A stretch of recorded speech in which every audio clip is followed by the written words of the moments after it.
Hey everybody, welcome back to Seller Performance Solutions. I'm Chris McCabe here with Leah McHugh, both of us of e-commerce Chris. Both of us on the road this week coming out of the Prosper Show, which was last week in Las Vegas. If you were there and you came to our booth, thanks for stopping by. Hope you came to my talk. Thanks. Leah was a speaker at Prosper, so I thought I'd kick off this week's episode by going through some of what she talked about and also some of the questions she had after her compliance talk was over. So I guess that's the first question. What was your one or two main points that came out of your talk, and what kind of questions were you getting from people on the compliance side? Well, so I was talking about Amazon's zero tolerance policies, which are the types of policy violations that we're seeing where if you get caught breaking the policy once, Amazon will take down your entire account. And the only way to appeal is not with a plan of action, but is actually to dispute the allegations and prove that you didn't violate their policies. So that's what I was talking about. And I got questions about medical devices, as I tend to get, and also questions about variation misuse, because that's one of the zero tolerance policies, which Amazon is fairly inconsistent on enforcing. We'll see them take down a bunch of accounts for like a month, and then we won't see them do it again for another 11 months. So that was a question because people were like, well, I've been warned and I'm not suspended. And I was like, well, you were lucky. Well, let me hop in on that because since we left Vegas, which is not that long ago, there have been several people who have contacted us to tell us that Amazon did separate their variations. And if they remerged them improperly, then they probably got their whole account suspended. Yeah. That's been going on for years. I understand it's cyclical or trendy. Yeah, they're very inconsistent in the enforcement, but when they do it, they take down a lot of accounts at once. Right. As you can hear, my voice is still messed up. We're a little scratchy. I was talking a lot in the booth when Leah was talking and just throughout the entire week. But what we want to reinforce today is if you've got any of these improperly merged, first of all, if you don't even know if your variations are right, you should probably have to take a look at it and assess whether they need to be fixed. You can't go by what other sellers are doing. A lot of variations are incorrect on Amazon. You can't go by what other sellers are doing. You can't go by what Amazon does on its own listings. You need to know the policies and make sure that your listings are compliant with them. Yeah. And just because you got warned and you remerged them because you thought you liked it better that way and they didn't take action, technically you're reoffending. And that's when they start sending messages out saying that you've done evasive behavior. Those are code of conduct violations that can easily lead to an account suspension, as Leah was saying, unless you can successfully dispute that you violated the policy. Sometimes Amazon does get it wrong. Sometimes the variations are correct. And so you can successfully dispute it. But if you're consistently creating incorrect variations, I'm not sure how you would dispute the fact that that is what you were doing. Saying other people are doing it is not a dispute. I mean, in terms of the medical device, not a medical device, maybe we'll save a deeper dive into that for another episode. But we are seeing that compliance teams are paying way more attention to whether or not you've been classified properly as a medical device or not. I mean, is that fair to say? From last year to this year, that way more attention on it? Yeah, I would say the last few years, there's been a lot more attention on whether products meet the requirements for whatever country they're being sold in, because it's different in every country. In my talk, I was talking about restricted products, one of which would be an unregistered medical device, which is a medical device that doesn't meet the requirements for the country that it's being sold in, which is why that was brought up. I also talked about drugs and weapons and products that maybe look like they contain drugs but don't contain drugs. That's another area where if Amazon catches you selling products that violate their restricted product policy, just one violation can take the whole account down. Oh, yeah, for sure. That was a big shift last year, which I think most of you have heard or know about. Single ASIN errors creating entire account shutdowns, which can be hard to reactivate. Yeah, and interestingly, it seems like a lot of times they'll shut down a whole account for a product that is actually legal to sell but violates Amazon's policies. Whereas products that are being illegally sold, Amazon tends to like give you a second chance on that one for some reason. So kind of interesting to see that on a lot of the cases that I've worked on, they were legal products, just not allowed to be sold on Amazon.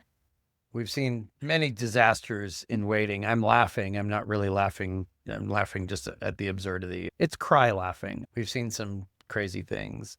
Another topic that came up in the booth a lot, I had people all 3 days, I believe, showing me copies of their packaging inserts and A lot of people are sending these postcards. I know this is a huge trendy thing, like get everyone's email address and then send them discounted items or send them just free gifts. Or take their shipping address and send them postcards post-sale. I mean, a lot of people are getting suspended. There's an uptick in review abuse suspensions. I wouldn't call it a purge, but I'm getting more of these every day.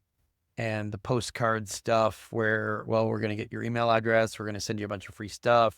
And as long as we don't ask you for a review, it's all okay. Well, if you net positive reviews, which most people, the whole point of doing it is you get a cluster of positives.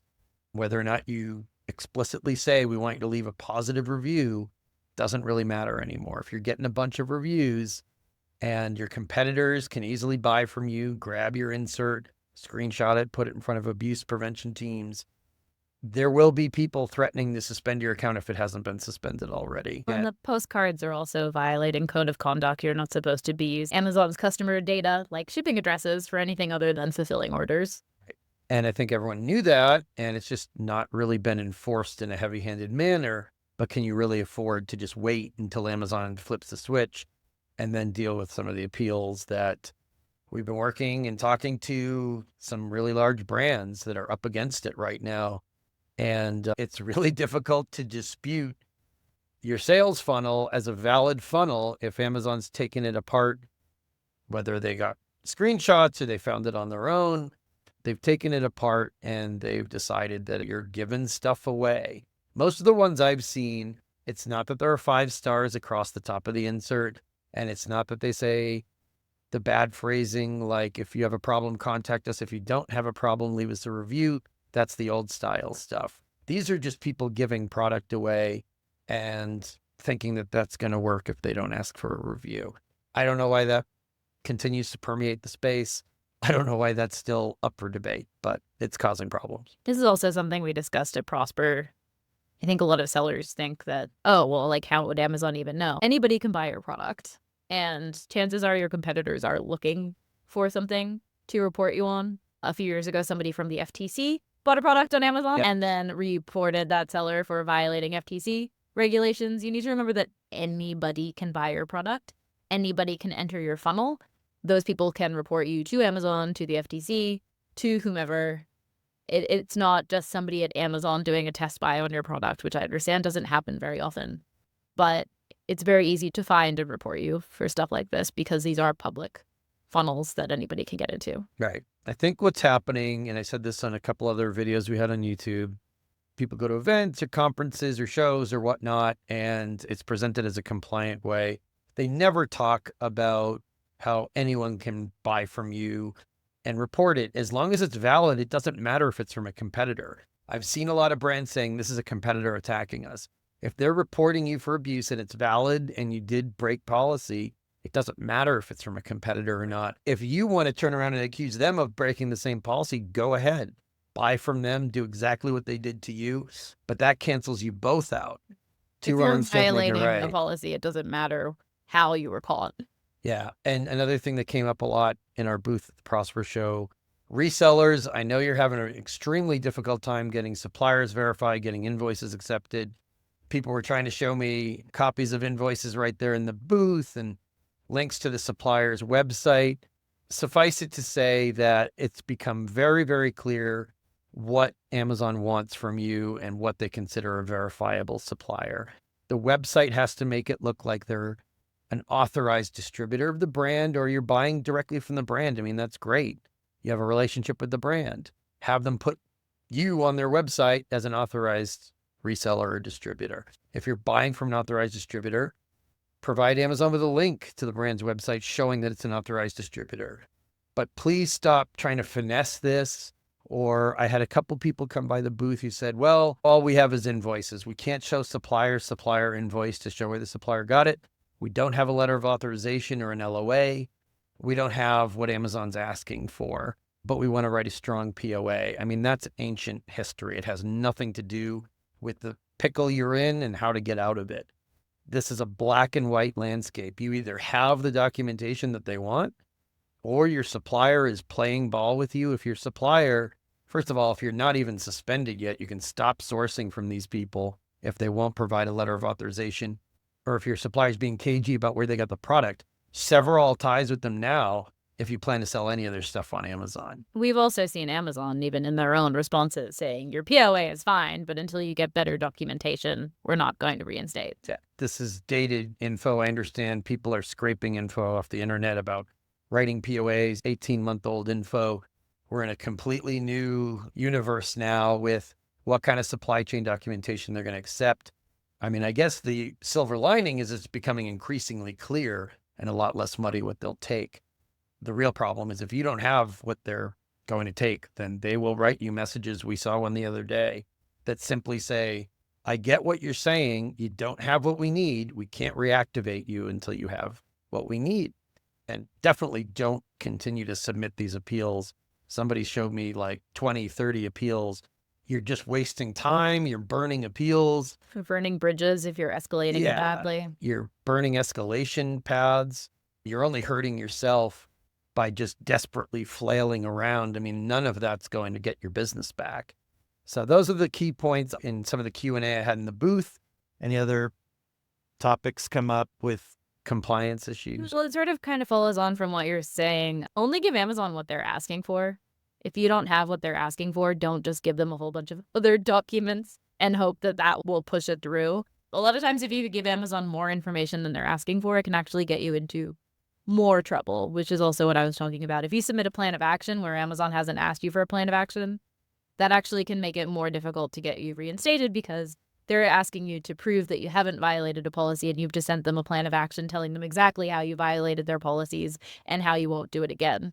So you need to read what Amazon is sending you and send them exactly what they are asking for, not just what you think might help. Yeah. We'll pick this up again next week, but I just spent a lot of time at the Prosper Show telling people, I hear what you sent in the past. I hear what you're planning to send next. Just don't do that. Stop doing stuff until you have a strategy. A lot of people will say, well, I don't have a strategy. I hired somebody to give me a strategy, and it was just sort of half-baked, copy and paste generic stuff. I mean, no one's going to take that seriously. And what's worse is that it tells Amazon that you don't take it seriously because you were just handing it off to random people, either within your operation. It doesn't have to be somebody you hired. It could be lower tier employees, and you just think it's an administrative task to write an appeal or to find an appeal online and to use it.